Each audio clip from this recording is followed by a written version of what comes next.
Hey everyone, we finally have some decent weather and I'm finally able to get some work done on the racing mower. As you can see, the new pulley is now installed on the new transaxle. The old transaxle is still sitting on the ground underneath the racer. I'm about ready to put this transaxle in.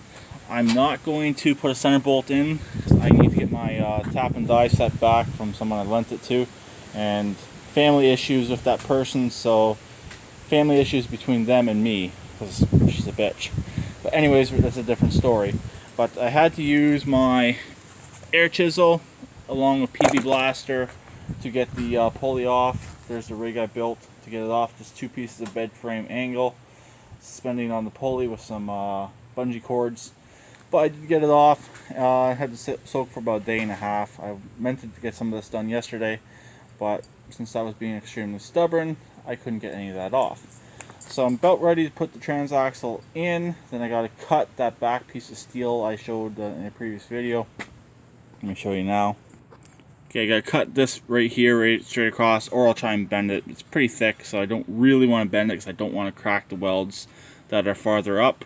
Then what I'm going to do is build my tensioner, which is pretty much going to be the same as the diesel, but a lot smaller.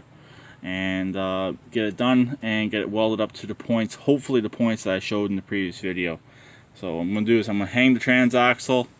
Also, while I'm at this, I'm going to make sure my front transaxle supports are all good, and while it's all apart, if I have to redo them, I'm going to redo them.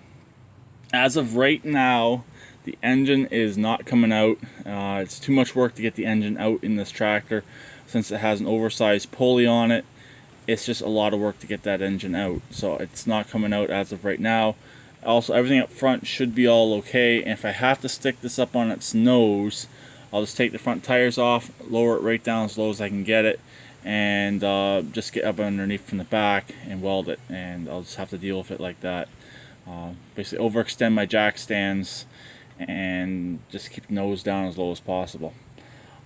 Quick side note, unfortunately I need a new tube for that tire right there. The tube is split. I was working on that on Friday. I was able to get some air into it, but then the tube split. So I get a new tube for the slicks, and I can go back to my slick tires. But in the meantime, if I do get this running, I do have other tires to go on here, 18s. I believe I got 18s or 20s to go on here. I'm not 100% sure. 20s, I don't think look right on this. The 18s make it look the best. Also, I want to get some 13s for the front. I did find a set, but they're rotted it right out. They will not hold air. If I get some new rubber on those rims, if the rims will fit, I might end up doing that, or bring a extra spindle to TSC or Princess Auto and try and match up a tire that will fit. Okay, the transmission is in, but I'm having some shifting issues. Looks like I'm going to have to take this apart right here, my custom shifter rod mount, whatever you want to call it, and redo it. What's happening is I took the side angle piece off, and I'm actually able to get to first with this all the way up in this area right here. It's not hooked up right now, but when it's out where it's supposed to be, it only goes through the forward gears 2, 3, 4, 5, and 6. So I gotta readjust it, get a bit more movement on it, so hopefully I can get to reverse and neutral as well. So if I have all these gears, I want to be able to use all these gears. So I don't know if it's just something was messed up in the other transaxle. Sorry about that. I have something landed on me. And I don't know if it's just messed up in the other transaxle, or if this transaxle is just a little bit different in its orientation. I'm going to look around for another transmission shifter piece first before I go ahead and pull this all apart. But if I can't find one, I'm going to have to pull this apart and re-weld it. But there's where I'm at for now on here. But it's in. I had power going to it. It does work. It had a bit of speed. It was just at idle really.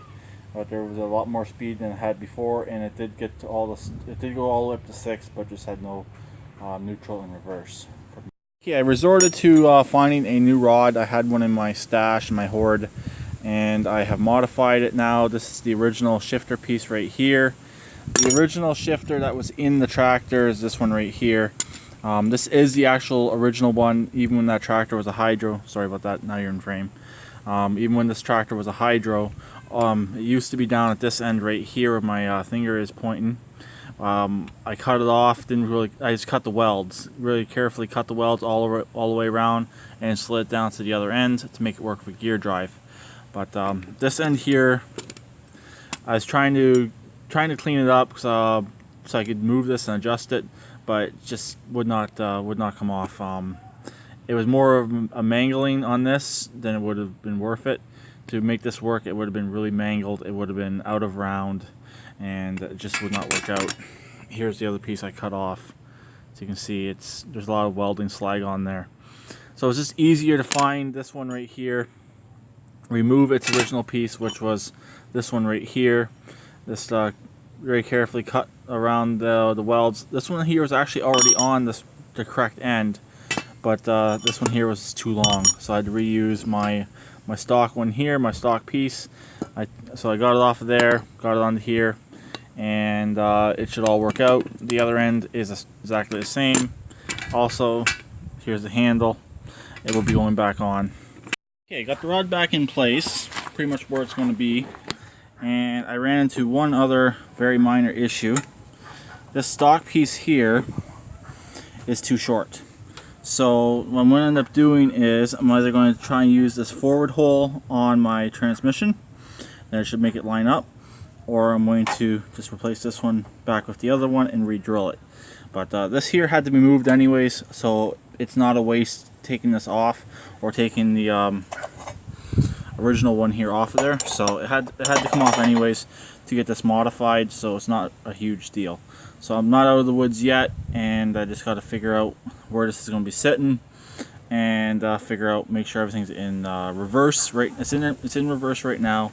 I got to make sure when it's in reverse that the shifter touches right here, and then it will in turn line up with the fender. So actually, even a little bit forward from there. It's an easy process, but it's just time consuming. That's what I wanted to say. It's a time consuming process doing this because it's a full modification and it's a custom job. So it's not like you're just going to throw it together. And the transmissions probably have a little bit different characteristics to them. That's why it got messed up. So I'm not 100% sure on that. It's going from a Spicer to a Peerless. So there could be a couple differences between them. But that's pretty much it for this video. So I'll talk to them later. Please keep your redneck like always, and please try and comment.